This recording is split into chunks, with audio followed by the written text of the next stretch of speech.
Isang mapagpalang araw po sa inyo, Miss Kay. Nais ko lamang pong ibahagi sa inyo ang aking masalimuot na kwento.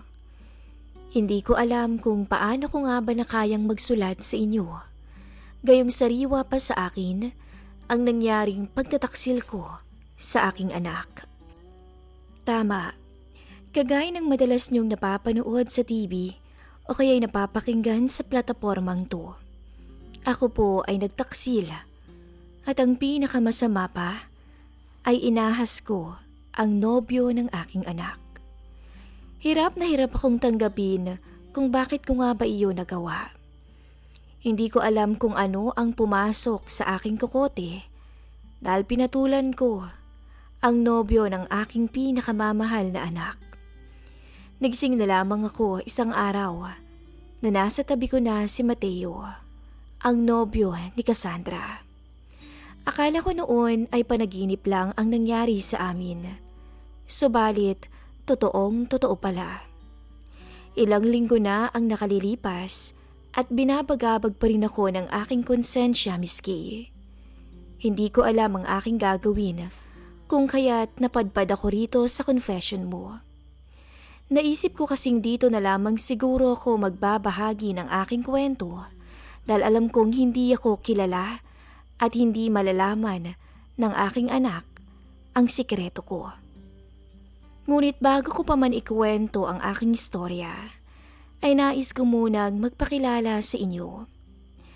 Ako nga pala si Lucita. Lucy na lang for short. Nakatira sa Makati at 47 taong gulang na.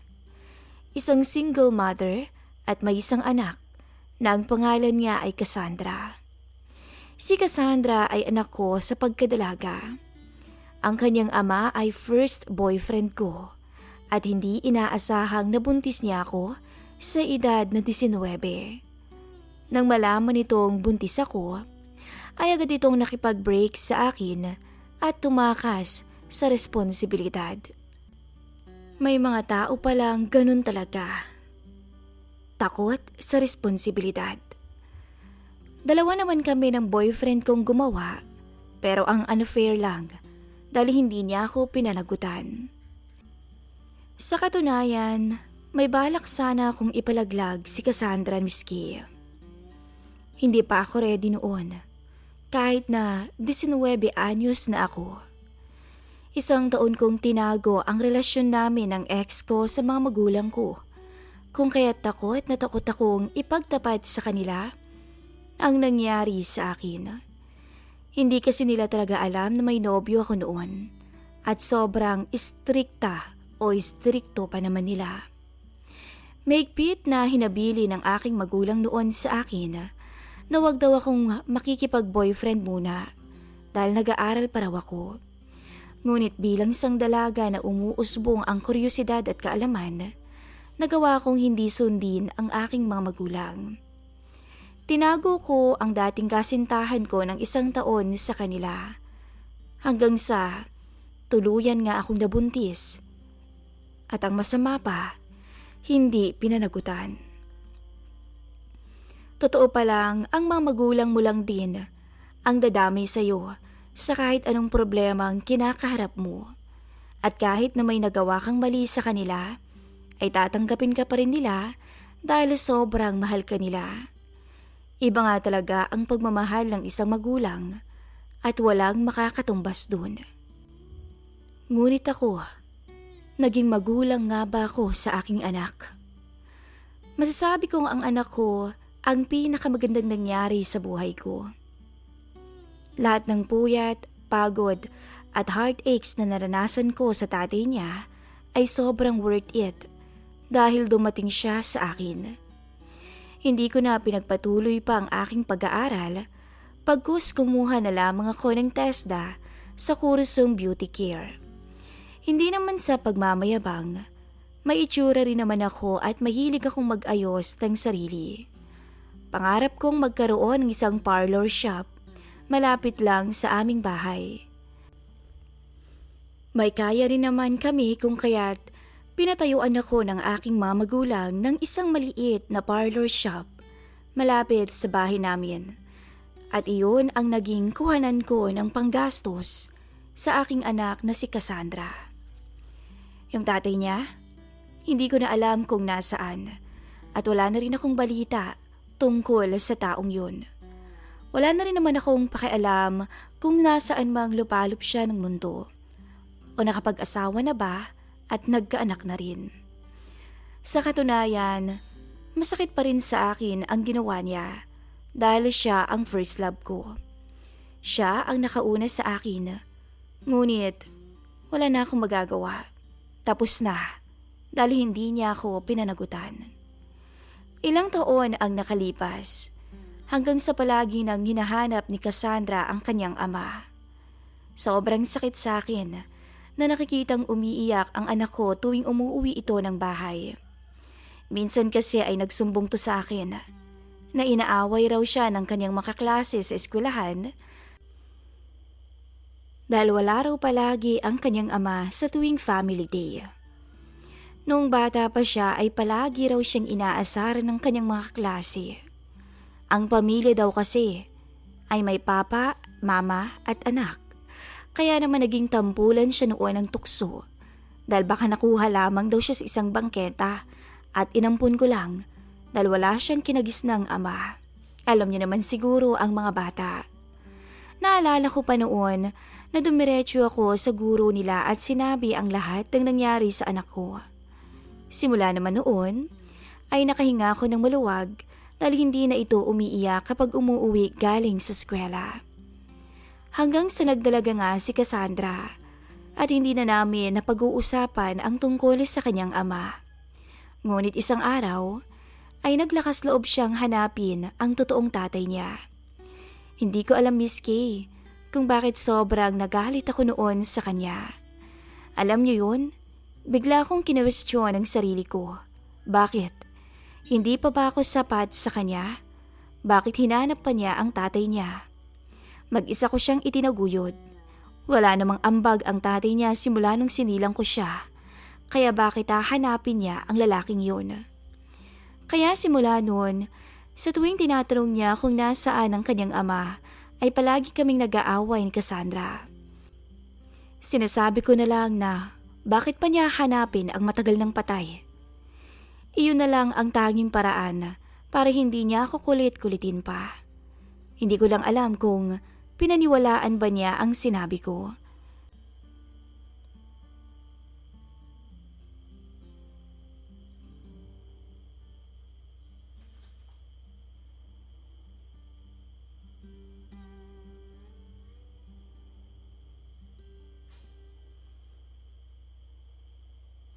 Pero simula nung sinabi ko yun, ay hindi niya na talaga tinanong ang tungkol sa kanyang ama. Selfish ba akong matatawag, Miss Kay? Kung ayaw kong makilala ni Cassandra ang tunay niyang tatay. Simula pa lang naman nung pinagbuntis ko siya, ay iniwan na kami nito. Kung kaya't, what's the point? Ano pang dahilan kung bakit niya gustong makilala ang kanyang ama? Hindi ko nga rin alam kung nasaan ang gagong yun, kung patay na ba o buhay pa. Masipag si Cassandra.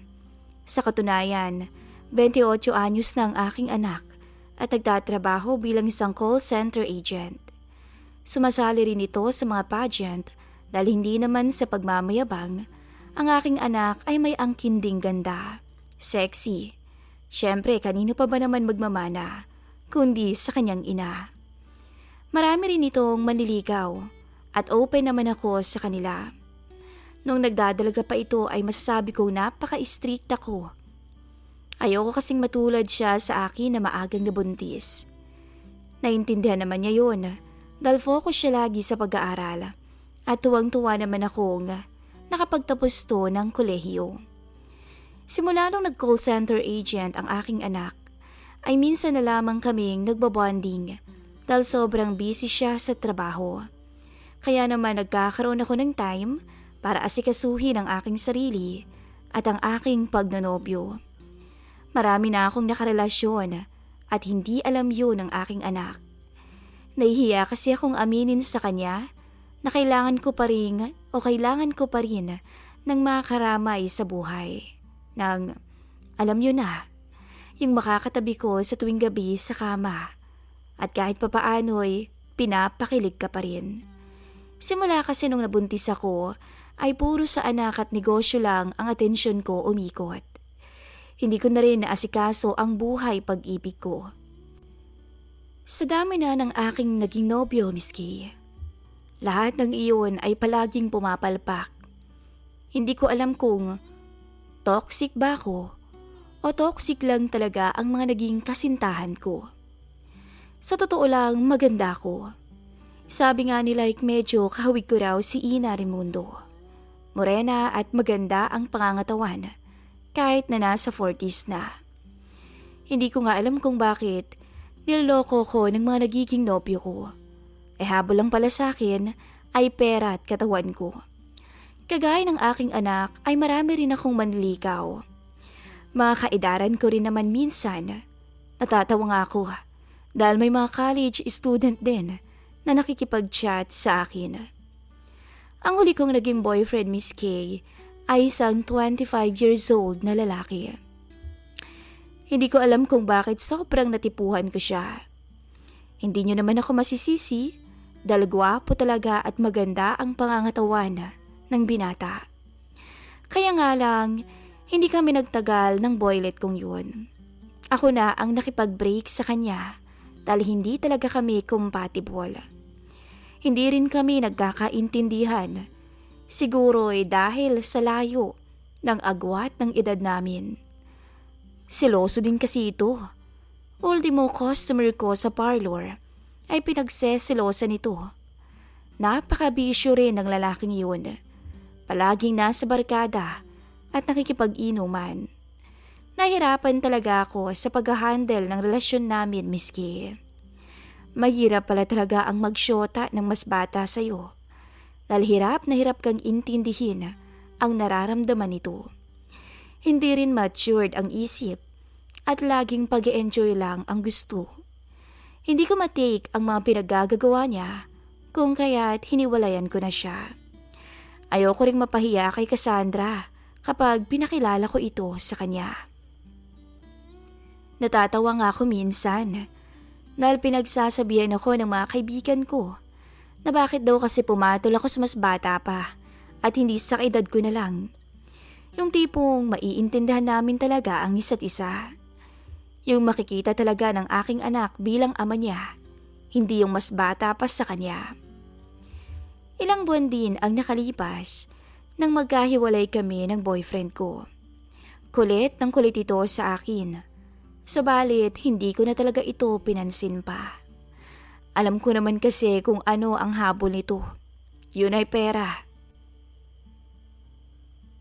Kasalukuyan ako'y nasa parlor noon at kausap ko ang Becky kong kaibigan na si Steffi. May isang customer kaming nasa loob at siya ang nakatoka sa customer na iyon. Ako naman ay nasa may sofa lang at kateks ang ex-boylet ko. Sino na naman yan, my dear? Huwag mong sabihin yung ex-boylet mo na naman yan. Sinasabi ko na sa'yo, tigil-tigilan mo na siya at kung malaman niya ng anak mo at baka mag-away lang kayo. Sabi ni Steffi sa akin. Napahinga ng malalim ako at pinatay ang cellphone. Matagal na kaming wala, Steffi. Alam ko naman yung pinasok ko kung kaya tinigil ko na rin agad ang pakikipagrelasyon sa kanya. Alam ko naman kasing hindi matutuwa si Cassandra kapag nalaman niyang pumatol ako sa kasing edad niya. Katuwiran ko sa kanya. Ikaw naman kasi, Madir. Bakit hindi ka nalang maghanap ng kaedad mo? Yung gwapo rin naman. Ang hilig mo kasi sa boylet ang totoxic naman ng mga karamihan sa kanila. Huhututan ka lang naman ng mga yun. Proven and tested ko na yan. Sabi niya sa akin at napapaikot pa ang mga mata. Alam mo, Steffi, narealize ko kagabi na hindi ko naman yata talaga kailangan ng lalaki sa buhay. Sapat na ang anak ko sa akin. Siguro kaya karamihan ang ginajowa ko'y bata. Dahil nakikita ko sila kay Cassandra. Siguro sadyang miss na miss ko lang ang aking anak. Kung kaya't pumapatol ako sa kanila. Alam mo naman, hindi na kami nagkikita at nagkakabanding ni Cassandra. Palagi na lang tong nasa trabaho at kumuha na rin ng sariling apartment. Ay naku Mader, ewan ko sa'yo. Baka nga ganoon lang. Namimiss mo lang talaga si Cassandra. Tama, mag-isa na lang siya sa bahay nila dahil napagpasya na ni Cassandra na kumuha ng apartment malapit sa pinagtatrabahuhan niya. Sa una ay sobrang lungkot ng bahay dahil wala siya. Pero kalaunan ay nasanay na rin naman ako, Miss Kay. Kaya nga siguro ay naghanap ako ng mapaglilibangan dahil sobrang lungkot ng buhay ko. Siguro naman ay naiintindihan niyo rin ang sitwasyon ko. Hanggang sa ilang araw ang nakalipas nang umuwi si Cassandra at may pinakilalang isang lalaki. Kasintahan niya raw. Gulat na gulat ako ng mga oras na yun. Hindi ko kasi inasahan na uuwi ang aking anak at may dala pa tong lalaki sa bahay. Hindi ko alam kung ano ang mararamdaman ko nang makita ko kung gaano kasaya si Cassandra sa tuwing tumitingin ito sa kanyang kasintahan. Parang nakita ko ang sarili ko sa kanya.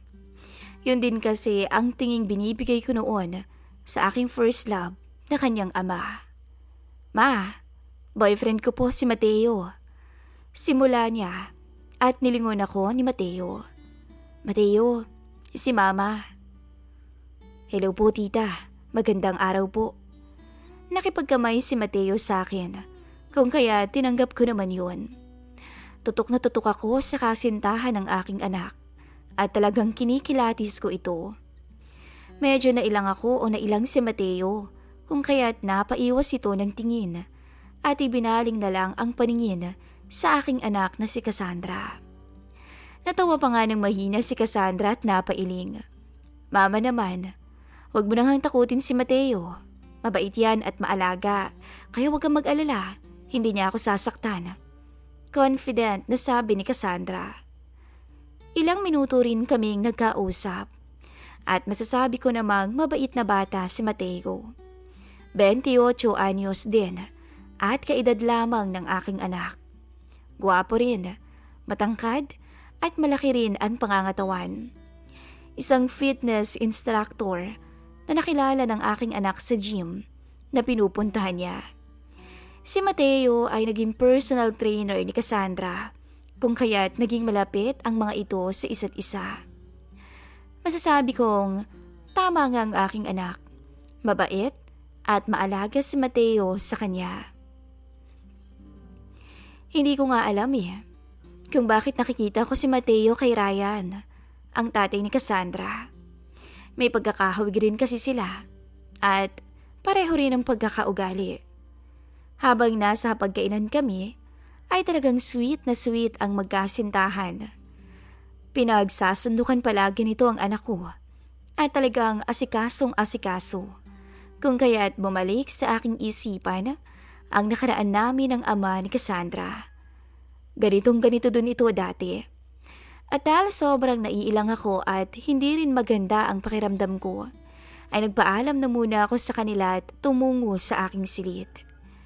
Hindi ko maipaliwanag ang nararamdaman ko ng mga oras na yon, Miss Kay. Namalayan ko na lang na tumulo na ang aking luha sa pisngi. Tila bumalik sa akin ang nakaraan nung naghiwalay kami ni Ryan. Ngayon ko napagtanto, masakit pa rin pala. Sobrang sakit at hindi ko pa rin matanggap na iniwan niya lang ako basta-basta. Mahal na mahal ko siya noon. Ang gagong yun. Lahat ng meron ako ay binigay ko sa kanya. Subalit, hindi yun naging sapat para sa kanya. Ilang sandali lang ay may kumatok sa labas ng aking silid. Maya-maya ay nakita ko si Cassandra.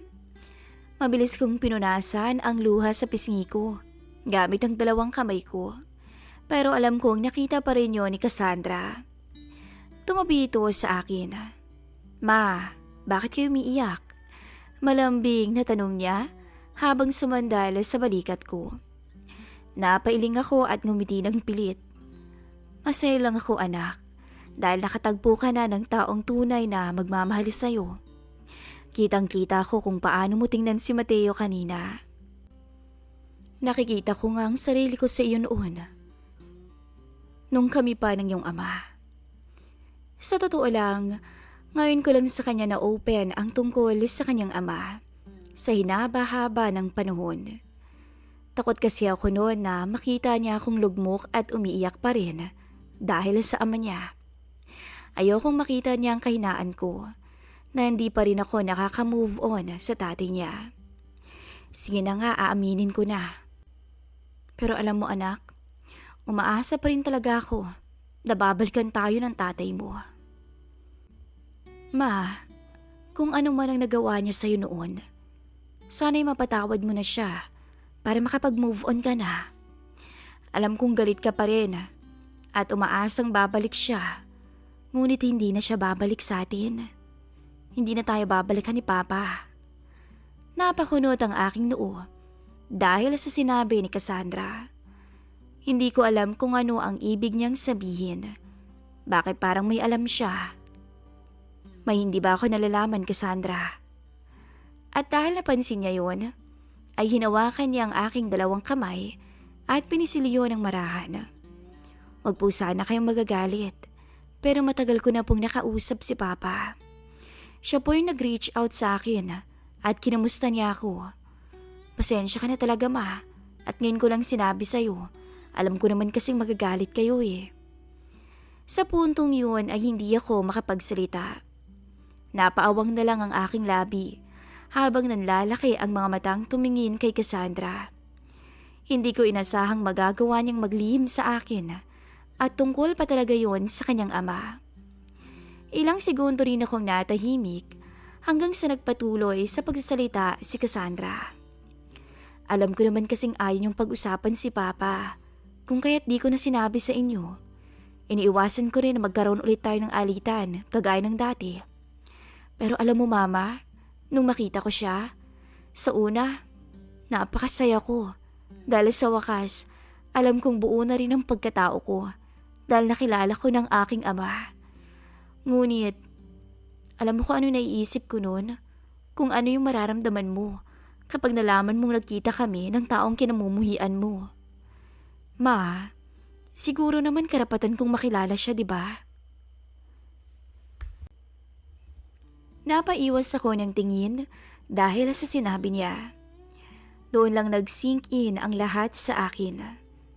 Tumayo ako bilang pagsang-ayon o tumango ako bilang pagsang-ayon kay Cassandra.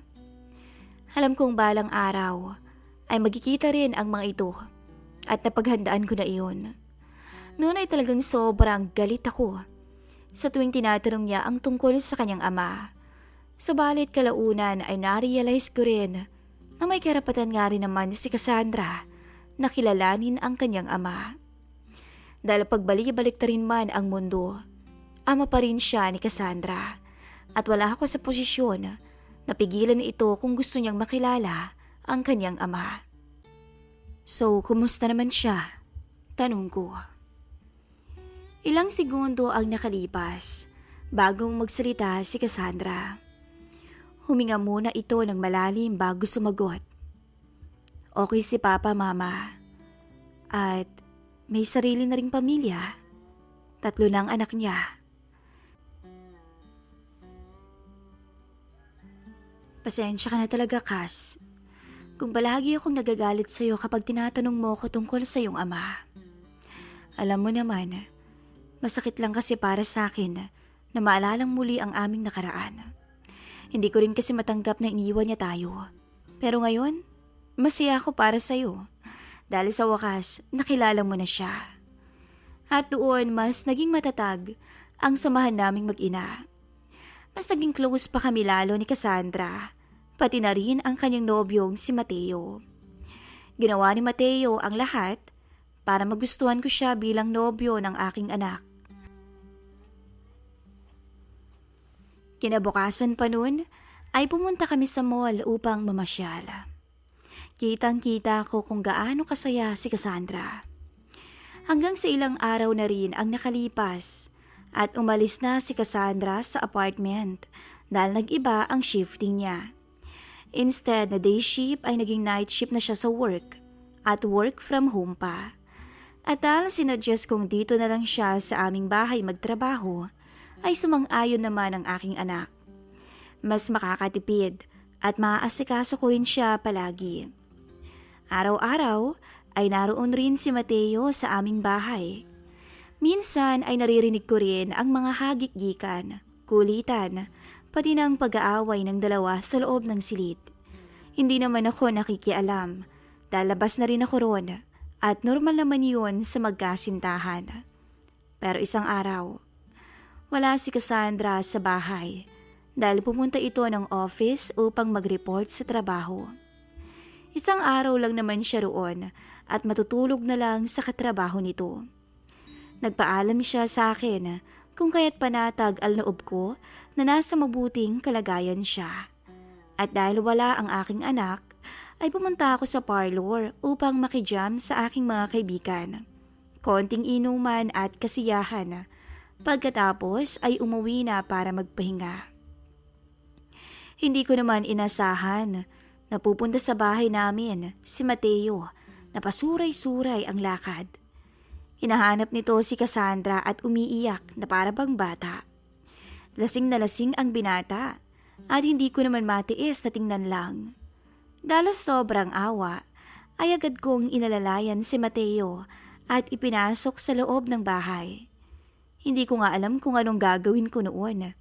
Mag-aalas 2 na rin ang madaling araw at alam kong nasa trabaho pa rin ang aking anak kung ngaya't hindi ko siya matawagan. Ano bang nangyari sa iyo, Mateo? Wika ko habang inaalalayan siyang umupo sa may sofa. Kasi tita, nag-away po kami ni Cassandra.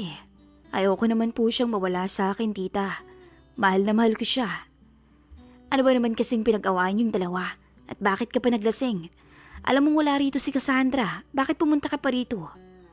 Naputol ang aking sasabihin dahil nagsalita si Mateo. Alam mo, tita, napaka-sexy mo. Kamukhang kamukha mo si Cassandra. Pinasadahan ako nito ng tingin at doon ko lang na-realize na nakapangtulog na pala ako. Isang night dress ang aking suot at talaga namang napakanipis noon. Hindi ko alam kung bakit nag-iba ang aking pakiramdam noon. Biglang pumasok sa isipan ko si Ryan. Nakaramdam ako noon, Miss Kay, ng kiliti dahil sa sinabi ni Mateo. At hindi ko namalayan na inalis pala ni Mateo ang strap ng aking night dress. Kung kaya naman, nakita nito ang lahat sa akin. Hindi ko alam kung paano nangyari ang lahat, pero napakabilis. Nakita ko na lamang ang aking sarili, nakatabi na si Mateo sa kama. Pareho kaming walang saplot, kung kaya't agad akong napabalikwas. Mabilis akong nagbihis at ginising siya. Mateo, gumising ka nga. Sigaw ko kung kaya't nagulat din ito. Dali-dali rin itong nagbihis at umalis nang walang paalam. Sobrang naguluhan ako ng mga oras na yun, Miss Kay. Anong nagawa ko? Ilang araw ang nakalipas at nagulat ako nung makita kong magkasama si Mateo at Cassandra. Mukhang nagkaayos na ang dalawa. Siyempre, sobrang naiilang ako dahil sa namagitan sa amin ni Mateo. Ilang araw ko na ring iniisip yun at sobrang nakukonsensya ko.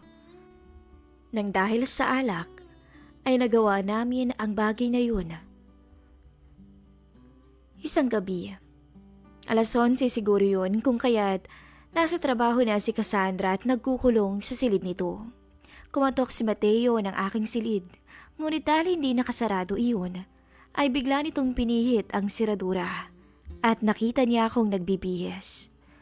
Parehas kaming napatulala sa isa't isa. Hindi ko alam kung bakit ito biglang lumapit sa akin at agad na hinalikan ako sa labi. Hindi ko alam, Miss Kay, kung bakit nagustuhan ko ang namagitan ulit sa aming dalawa. At yun ang hindi na matatawag na aksidente. Isa na yung pagkakamali dahil nasa huwisyo na kaming dalawa.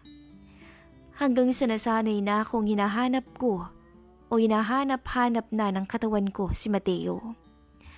Habang nagtatrabaho si Cassandra sa kanyang silid, ay tinatrabaho naman ako ng kanyang nobyo. Akala ni Cassandra ay dumidiretso na ng uwi si Mateo. Ngunit, dumidiretso pala ito sa kwarto ko. Isang araw, "Tita, baka naman pwedeng humirit. Miss na kita eh." Bulong sa akin ni Mateo habang nanunood kaming tatlo ng TV. Nasa kusina nun kasi si Cassandra at naghahanda ng aming merienda. "Tumigil ka nga, Mateo. Baka mamay mahuli pa tayo." "Sige no, kahit isa lang. Matagal pa naman si Cassandra. Alam mo namang hindi niya ako mapagbigyan dahil sa kasal pa daw namin niya ibibigay ang kanyang sarili. Naiintindihan mo naman ako, di ba tita? Kesa maghanap ako ng iba, edi ikaw na lang." Malambing na sabi ni Mateo at masidiniin ang katawan nito sa akin. At dahil mahina na ako pagdating sa kanya, pumasok kami sa aking silid at nagmadali na puna na ang pangangailangan ng isa't isa. "Salamat talaga tita. Napupunan mo yung pangangailangan ko bilang lalaki. The best ka talaga." Tumango ako at saka nginitian si Mateo. Pumasok ako sa kusina at tinulungan na si Cassandra na tapos nang magluto ng merienda. Alam kong marami ang magagalit sa akin, pero hindi ko alam kung paano pa kami titigil, Mateo. Alam kong malaki ang kasalanan ko sa aking anak, pero hindi ko talaga matiis ang kanyang nobyo. Tanggap ko rin na masama kong ina at habang buhay kong pagsisisihan ang lahat ng to. Ilang buwan din na may nangyayari sa amin ni Mateo hanggang sa nagtapat sa akin si Cassandra na ikakasal na silang dalawa. Tuwang-tuwa noon si Cassandra habang inilalahad niya sa akin ang kanyang kamay, suot-suot ang engagement ring na binigay sa kanya ni Mateo kanina. "Ikakasal na ako, ma. Sobrang saya ko," masiglang sabi ni Cassandra sa akin. Doon ako natauhan, miski. Ngumiti ako ng matamis sa kanya at niyakap ako o niyakap ito ng mahigpit. Pipi akong humingi ng tawad sa lahat ng nagawa ko sa kanya. Nag-iyakan kami, ngunit sa magkaibang rason. Nang gabi rin yun ay binuhos ko ang aking luha. Dahil sa sobrang sakit at konsensyang nararamdaman ko para sa aking anak. Para akong binuhusan ng isang malamig na tubig sa katawan at bigla na lamang nagising sa isang panaginip. Doon ko na pagtantong sobrang tanga ko dahil nagpadala ko sa init. Ngayon, ikakasal na ang aking anak, kung kaya't mas mabuting itigil ko na ang kahibangang ginagawa kasama ni Mateo. Alam kong naiinis kayo sa akin dahil sa ginawa ko, pero masisisi ko ba ang sarili ko? Natukso ako, napilit at nagpapilit naman.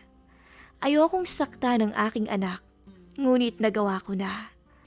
Alam kong kakamuhian niya ako sa oras na malaman niya to, kung kaya't nagdesisyon akong ibaon na lamang sa limot ang nangyari sa amin ni Mateo. Ayokong masira ang kaligayahan ng pinakamamahal kong anak. Iniisip ko na lang na karma na ang bahala sa akin. Magkamatayan na, miski. Pero hindi ko talaga sasabihin sa kanya ang sikreto namin ni Mateo. Nagmamahal, Lucita.